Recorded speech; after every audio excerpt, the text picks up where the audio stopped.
Hi, in this video I will show you how you can add and pair your iGPSport cycling computer with a iGPSport Ride app and your phone.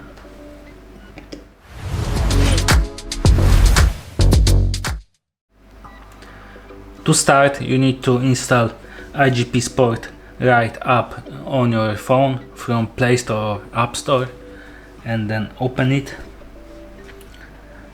Create and log into account. I already do that, and then you need to tap on the add device, tap on the cycling products,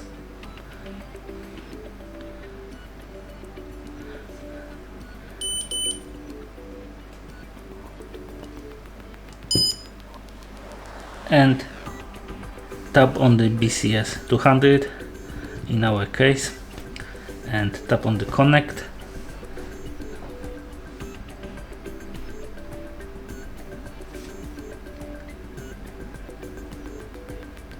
Tap on the pair.